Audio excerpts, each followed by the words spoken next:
And welcome to the Lab here at the Government Center. I am Regina Waller, Communications Division Manager for Fulton County External Affairs. We welcome you again to our morning media briefing regarding the election day, which has kicked off here in Fulton County. I will first bring to the podium Ms. Kathy Woolard, the Chairman of the Board for Registration and Elections, followed by Interim Director of Elections, Nadine Williams. Both will provide you with updates on how things have been going so far this morning.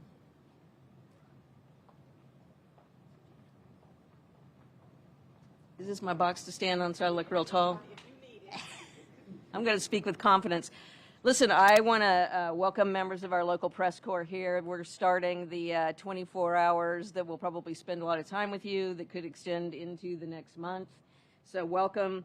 I also know that we have a lot of members of the international press corps here visiting us in Fulton County today and through the election. So thank you for choosing to spend your time with us. We're glad to have you here. And if you have any questions or need directions, we're happy to help. Just to set the stage, Fulton County has over 800,000 registered voters. We have a county that's about 70 miles from end to end, 249 polling places today, nearly 3,000 volunteers. We've had early vote go on for the last couple of weeks. We've had record turnout, surpassing even presidential elections up until this point. We expect a record turnout today. I say that to give you context, particularly if you're not from here, to understand the complex logistical work that we do here in Fulton County to put this election together and execute it. Really pleased to say things have gone very smoothly to date. We expect that they will go smoothly today because we've anticipated as much as we can. But again, with such a large number of people voting, locations, distances, there's always the opportunity for things to not go as well as we want them to. But at this point, we're very pleased with how things are going. I'm going to let Nadine Williams, our interim director, come up and brief you on our start for today and to take any questions that we can help you with at this point. Nadine?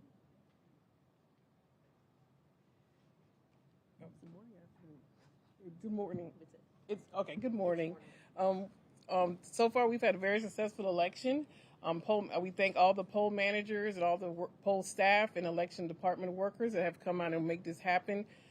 All locations opened on time. Before that, all equipment and all voting supplies were deployed correctly. We've had a very busy morning, but it's been a very successful morning. And we again thank all the poll workers and election staff that has come out and make this happen. If you have any questions at this time?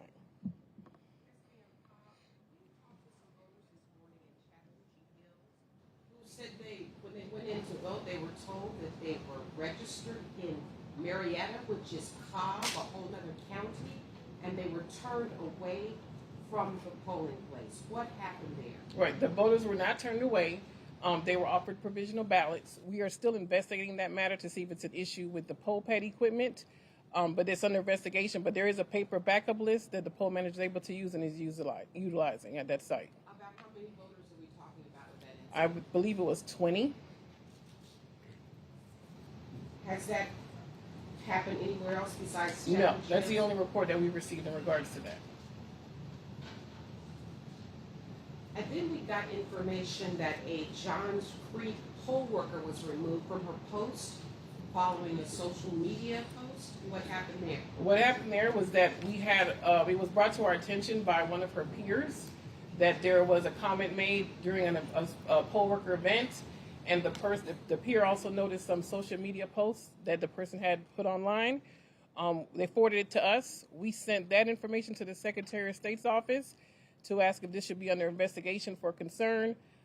They looked at the social media posts and said they agree with the concern, and it's our decision to remove. So we decided out of the safety for the election, we decided to remove them until we can complete the investigation. What was the nature of that post? I am not at liberty to say, but we just want to make sure the election is secure. Was there a threat about election security in the post? Yes, there are some things in there that were not allowed. You cannot take videos or photos in the election. So that was what brought it to our attention. And that's just, she's the only person, or is it a male or female? It was a female. That's the only person that's been removed today? It was a mother and son. What time did that happen? That happened before the polls opened this morning. Oh, about what time? Six. I mean, 6:50, 6:45 a.m. Excuse me. Yes, ma'am. PLC Yaska and from Phoenix News Media, Yoga Salomon. Has there been any harassment or intimidation of election workers or voters? We have not received any directly. We did have security check the facilities this morning, but we have not received any to my knowledge. But we have placed security rovers are on at every site, trying to make sure everybody is secure. You call them security what? So, law enforcement. I'm sorry, law enforcement officers. Are at every precinct in Fulton County? There are some that are stationed and some that are rovers. So how many have been deployed? I don't have the number, but I know we have over 249 sites, and more than half of them have an officer stationed.